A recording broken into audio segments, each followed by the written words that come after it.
Welcome back. Here is our next case study number 15 from CA Final ICA booklet on MCQs and case-based scenarios of paper 3 audit. Okay, let's go through the case study. Messrs. QS and Associate Chartered Accountants, a Chennai-based audit firm, had taken up the following assignments for the year 2020. Okay, to conduct the management audit of Messrs. BR Limited, to conduct operational audit of Messrs. SI Limited, which is a subsidiary of BR Limited, statutory audit of Messrs. I General Insurance Limited. The company has a paid up share capital of 15,000 lakhs, which includes preliminary expenses of 3,400 lakhs. During the course of audit of the company, there was a difference of opinion between the auditors and the management with respect to the minimum amount of solvency margin that needs to be maintained by the company. However, the issue was later settled. So what is the minimum solvency margin that need to be maintained by an insurance company? It is 50% of the minimum capital requirement. Minimum capital requirement is 100 crores, right? We'll go through this while going through the case studies. But I'm giving you a gist of the material, okay? Our ICA material. The auditor of the listed company had resigned due to his personal reason.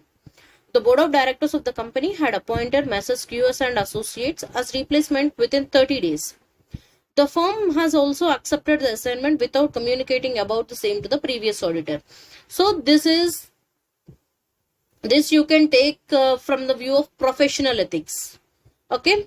Auditor has failed to comply with the regulations. It is clause 8 of part 1 of first schedule, wherein auditor has to inform his previous auditor in case he is being appointed in place of his. Okay, this need to be taken into consideration. It is clause 8 part 1 of first schedule of CA Act. Okay, here because of this non-communication with the previous auditor, he is held guilty of misconduct. Okay, at a later point, certain shareholders of the firm opposed the appointment, but the issue was solved afterwards. Why the shareholders opposed this appointment? Because in case of casual vacancy of an auditor, wherein the board of directors has to fill such casual vacancy within 30 days, such requirement is already been complied. But such appointment of auditor should also be confirmed by the members within 3 months from the date of appointment in a general meeting. But this particular point, that approval of members has been missed here, because of which the shareholders has raised an objection. Moving forward, statutory auditor of Messrs. FGH Private Limited Company, having paid up share capital of 112 lakhs and a negative balance of 15 lakhs in reserves. After a long discussion with the auditors and the management of the company with respect to the applicability of CORO, both of them arrived at a conclusion. Before even going through the questions on this case study, we'll read this one. Whether CORO is applicable to FGH Private Limited Company? The applicability limit of a CORO is 1 crore, right?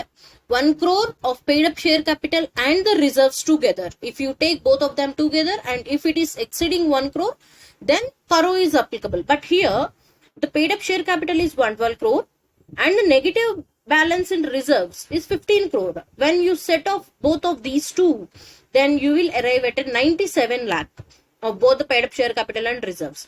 Therefore, CORO is not applicable to FGH Private Limited Company. We'll go through this questions also. Based on the above facts, answer the following.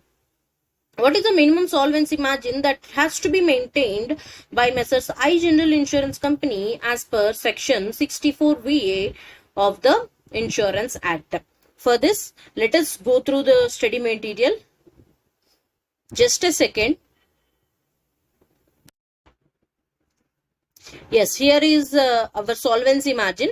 As per section 64 VA of Insurance Act as amended by the Insurance Laws Amendment Act, requires every insurer and the reinsurer to maintain an excess of value of assets over the amount of liabilities at all times, which shall not be less than 50% of the amount of minimum capital as stated under section 6. So, this 64 VA says that it has to be a minimum of 50% of the minimum capital as specified in section 6. Come, let's go through section 6 also. Section 6 says the minimum paid up share capital, equity share capital of an Indian insurance company carrying on insurance business should be 100 crores, excluding preliminary expenses incurred in the formation and the registration of a company. Therefore, the minimum share paid up share capital has to be 100 crores and the minimum solvency margin as per section 64 VA is 50%. Therefore, it is 100 crores multiplied by 50%, which is 50 crores. 50 crores is the minimum solvency margin that needs to be maintained by a general insurance company. Okay. Therefore, the answer to this question is option A, 50 crores. Hope you are clear with this point. Since this is a value based question, I'm not discussing this B, C, D options. Okay. The final answer is 50 crores.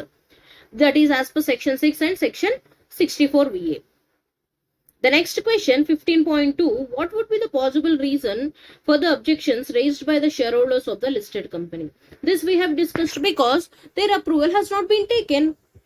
Okay, within 3 months, right? Option D. Appointment of incoming auditor should have been approved by the members within 3 months from the date of such appointment. I'll even show you this point in our study material. Check it out. Here. This 5.6 para. In such casual vacancy is as a result of resignation of an auditor, such appointment shall also be approved by the company at the general meeting convened within 3 months of the recommendation of the board and he shall hold the office till the conclusion of next AGM. Therefore, hope you are able to see this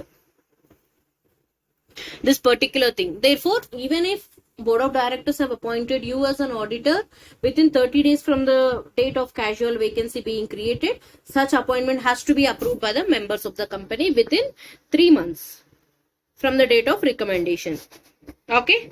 Therefore, option D is a straightforward answer. This is a straightforward question which is based on our provisions of the Companies Act. Okay. Therefore, option D is the correct option. Option C says 30 days and option A says 60 days. Both are incorrect.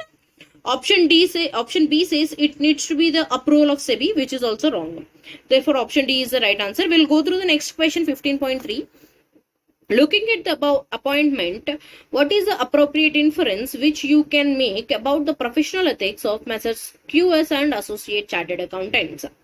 Okay, if we have discussed this, it is clause 8 of part 1 of first schedule of CA Act, which deals with misconduct due to non-communication with the previous auditor. The straightforward answer for this question is option B. They are guilty of professional misconduct as per clause 8 of part 1 of first schedule due to the non-communication to the previous auditor. Even if you don't know about the schedules and all of the professional ethics, by simply going through the question you can identify. In the question it has been clearly given that auditor has not communicated to the previous auditor and he accepted the appointment. So even the options are saying the reasons for the gist of that particular clause. See, option B is saying that this particular clause 8 is dealing with non-communication with the previous auditor. Therefore, option B is the right answer. Okay. And moreover, the second schedule, you may confuse with this also. Option C, part 8, clause 8 of part 1 of second schedule. But here you need to be very careful. You should have a basic minimum knowledge of professional ethics. So, non-communication with the previous auditor is given in the first schedule only. Okay. There is no such clause 8 in part 1 of second schedule also. At least you should know the minimum number of clauses that are there in each part of schedules. We'll go further. Whether CARO is applicable to Messrs. FGH Private Limited? If so, why? Is that so? Is CARO applicable? No, because the paid up share capital is 112 crores and the reserves is 112 lakhs and the reserves is coming to around 15 lakhs if I'm not wrong. Yes, 112 minus 15, which is 97. The minimum requirement of 1 crore is not being satisfied and therefore CARO is not applicable to this particular company. So, our answer has to be either in A or in D because option B and option C is saying yes, CARO is applicable. but Caro is not applicable. Therefore, option B and C are straight away wrong answers. We'll go through option A first. No, since as per para 1 of Caro, it is not applicable to any private limited company. Is that so? No. There is a limit of paid up share capital reserves and other borrowings, all these to be considered. Just because it is a private limited company, you cannot say that Caro is not applicable to such company. Therefore, option A is also wrong. We'll go through option D. No, since the total paid up share capital and the reserves of the company does not exceed 1 crore. Okay, we have arrived at that 97 lakhs, right? Now 97 lakhs is not exceeding 1 crore. Therefore, Caro is not applicable to this company. We'll go through, okay, that's all. We have completed our next case study number 15. If you find these videos helpful, please do like, share and subscribe. Share with your friends and help them to revise as quickly as possible. That's all for today. Thanks for watching.